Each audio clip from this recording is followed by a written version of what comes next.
Wadden TV presents the significance of today in our history. This day in history, the 20th of November in the year 284, Roman soldier Diocletian proclaimed emperor by the army. Why Diocletian? Simply because the main reform of the Roman army into the late Roman army came under Diocletian and further developed by Constantine the Great. It was the army of Diocletian that formed the bedrock of what the Roman military looked like until its reform under Constans II in the 7th century, giving it a span of nearly 400 years. In the year 762, Bogu, Khan of the Uyghurs, conquers Luoyang, capital of the Chinese Empire. In the year 1521, Arabs attribute shortage of water in Jerusalem to Jews making wine. We're going to head a bit north of here, back to Samaria, to visit Turah Winery. Now, you might know the prophecy from the book of Amos that the Jewish people will once again plant vineyards and drink wine on the mountains of Israel. Folks, that's happening today at Turah Winery. And the way it all came together is what we like to call a God thing. This whole area was known for wine production like 2,000 years ago. People produce wine, the best wine, here and took it to the temple in Jerusalem. Today it's 1 hour ride, but they were walking, but still it's not so far. And the Gemara, the Talmud, mentioned the wine in this area like Alfa Layim, the best wine they produced and took it to the temple. We had the honor to, like after the exile, people went outside Israel, outside the land of Israel, and Jeremiah the prophet said, "Od titi kramim b'arei Shomron." The meaning is, they gave them hope that one day we will come back to our land, plant vineyards again, and begin to produce wine. And we had the honor to come back to our land, begin plant vineyards, and have today one of the best wines. In the year 1815, Second Treaty of Paris, France and her allies agree France will pay indemnities after Battle of Waterloo, ending the Napoleonic Wars. 1,000 men had been captured. So this major failure for Napoleon triggered a major shift in European politics because Austria, Prussia and Sweden rejoined the fight against Napoleon and started the War of the Sixth Coalition in March 1813. So Napoleon was able to win some initial victories against the enemy, but he suffered a crushing defeat in October 1813 at the Battle of Leipzig. So this decisive victory for the coalition forces meant that Napoleon was forced to return to France.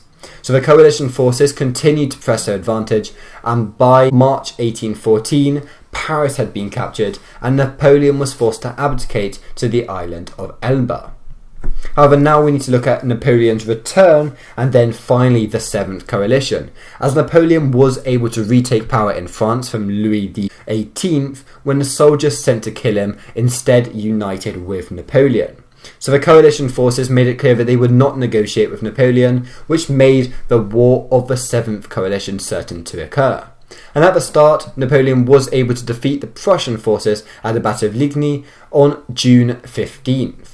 However, this was his last victory because on the 18th of June 1815, the coalition forces were able to defeat Napoleon and his French forces at the Battle of Waterloo. Now, after his defeat, Napoleon returned to France, where he signed his second and final abdication on June the 22nd, and 6 days later, Louis XVIII was restored to the French throne. In the year 1914, U.S. State Department starts requiring photographs for passports. The 20th of November in Indian history. हर साल संयुक्त राष्ट्र द्वारा 20 नवंबर को अंतर्राष्ट्रीय बाल अधिकार दिवस बनाने की घोषणा की गई थी। इस दिन को बचपन दिवस भी कहते हैं। संयुक्त राष्ट्र महासभा द्वारा निर्धारित मापदंड को दुनिया के 191 देशों ने सहर्ष स्वीकार किया। बच्चों के अधिकारों के प्रति अपनी जागरूकता जाहिर की है। अंतर्राष्ट्रीय बाल अधिकार दिवस की स्थापना 1954 में की गई थी। इस अंतर्राष्ट्रीय बाल अधिकार दिवस की परिकल्पना वी.के. कृष्णा मेनन ने दी थी। ये दिवस अंतर्राष्ट्रीय एकजुटता, बच्चों के प्रति जागरूकता और बच्चों के कल्याण को बढ़ावा देने के लिए मनाया जाता है। टेस्ट क्रिकेट में भारत की तरफ से किसी खिलाड़ी को दोहरा शतक लगाने में 23 बरस का समय लगा था। वो खिलाड़ी थे पॉली उमरिगर, जिन्हें देश की तरफ से पहला दोहरा शतक जमाने का श्रेय हासिल है। 20 नवंबर 1955 को न्यूजीलैंड के खिलाफ खेलते हुए उन्होंने पहली बार भारत की तरफ से दोहरा शतक बनाया था।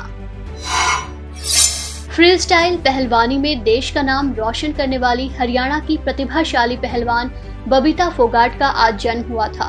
उन्होंने 2012 विश्व कुश्ती चैंपियनशिप में कांस्य पदक जीता और 2014 में राष्ट्रमंडल खेलों में स्वर्ण पदक जीते। इसके अलावा भी बबीता ने अपने शानदार खेल से कई पदक अपने नाम किए हैं। बता दें कि बॉलीवुड की सुपरहिट फिल्म दंगल बबीता और उनकी बहन की जिंदगी पर ही बेस्ड है। अपनी क्रांतिकारी रचनाओं में इंकलाब के साथ रूमानियत का रंग घोलने वाले मशहूर शायर फैज अहमद फैज का आज ही के दिन निधन हुआ था। मशहूर नगमा निगार फैज अहमद फैज एक बेमिसाल शायर थे। उनकी शायरी में एहसास, बदलाव, प्रेम और सुकून सब कुछ था। सेना, जेल और निर्वासन में जीवन व्यतीत करने वाले फैज ने कई नज़में और गजलें लिखी और उर्दू शायरी में आधुनिक प्रगतिवाद दौर की रचनाओं को सबल किया। उन्हें नोबेल पुरस्कार के लिए भी मनोनीत किया गया था।